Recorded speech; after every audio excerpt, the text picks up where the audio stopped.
نحمده ونصلي على رسوله الكريم أما بعد اللهم صل على سيدنا ومولانا محمد وعلى آل سيدنا ومولانا محمد وبارك وسلم۔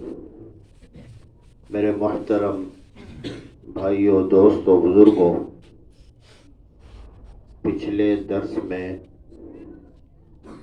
نماز کی شرائط بیان کی گئی تھی کہ نماز میں 7 شرائط ہیں۔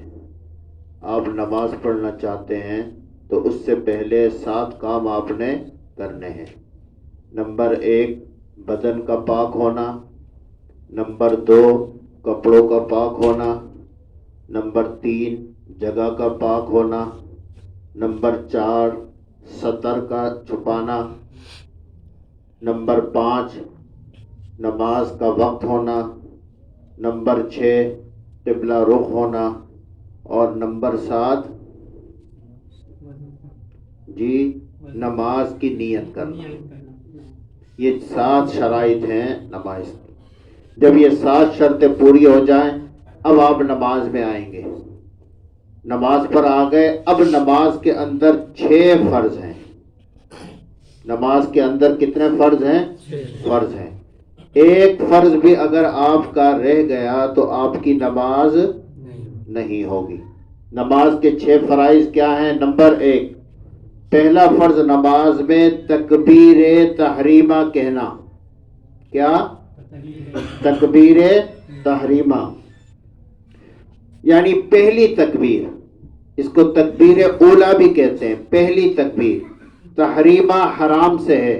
تکبیر تحریمہ کو تکبیر تحریمہ اس لیے کہتے ہیں کہ جب انسان نماز کے لیے نیت باندھتا ہے، اللہ اکبر کہتا ہے، پہلی تکبیر، اب ہر چیز حرام ہو گئی، کھانا حرام، پینا حرام، بات چیت حرام، اب اللہ تعالیٰ سے باتیں کرنی ہے، نماز پڑھنی ہے، تو اس لیے اس کو کیا کہا جاتا ہے؟ تکبیر تحریمہ۔ یہ فرض ہے۔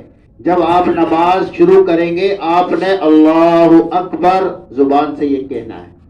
اگر آپ نے یہ نہیں کہا، ایسی بس ہاتھ اوپر کیے آگے، تو آپ کا فرض چھوٹ گیا، آپ کی نماز نہیں ہوگی۔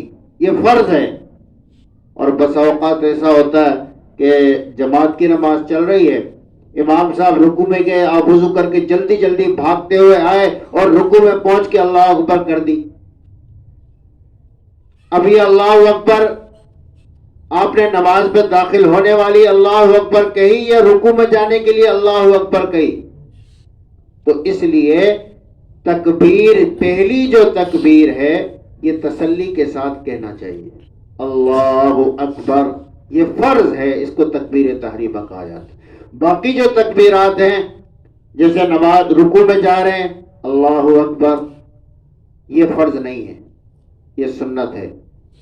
سجدے میں جا رہے ہیں اللہ اکبر، سجدے سے اٹھ رہے ہیں اللہ اکبر، یہ کیا ہے؟ یہ سنت ہے۔ اگر کسی نے یہ نہیں کہی تب بھی نماز ہو جائے گی، لیکن پہلی تکبیر یہ فرض ہے۔ تکبیر اولا بھی کہتے ہیں اس کو، اور تکبیر تحریمہ بھی کہتے ہیں، اس کا کہنا ضروری ہے۔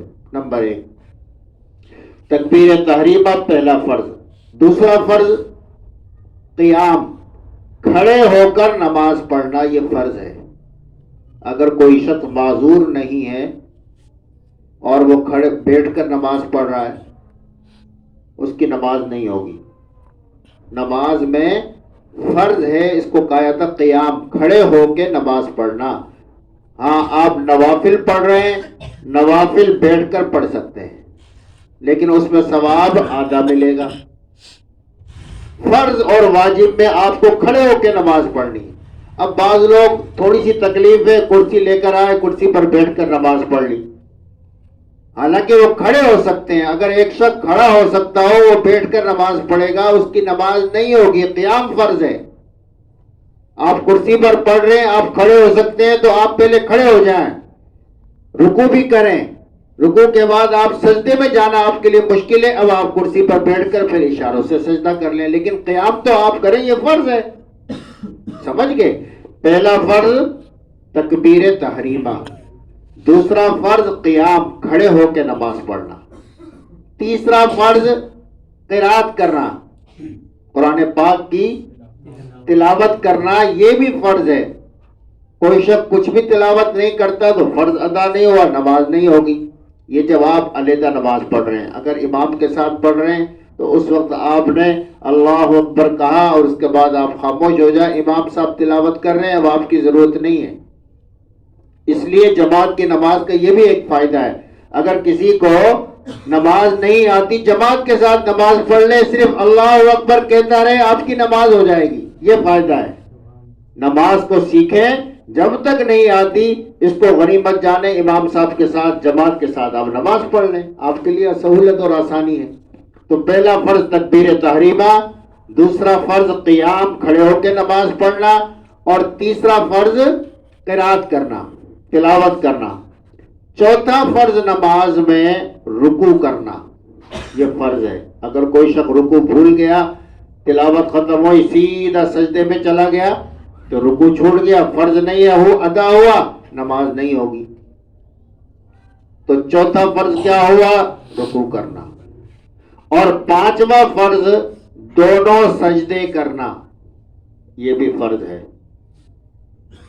اور چھٹا فرض قاعدہ اخیرہ التحیات میں آخری جو 4 رکعتیں جسے اگر پڑھ رہا ہے تو چوتھی رکعت میں بیٹھنے کو قاعدہ اخیرہ کہتے ہیں. اور اگر آپ 2 رکعت پڑھ رہے ہیں تو 2 رکعت میں جو دوسری رکعت میں آپ بیٹھیں گے اس کو قاعدہ اخیرہ کہتے ہیں. یہ بھی فرض ہے. قاعدہ اخیرہ یعنی دوسری مرتبہ جو التحیات میں، ظہر کی آپ نے نماز پڑھی، پہلی 2 رکعت کے بعد التحیات پڑھ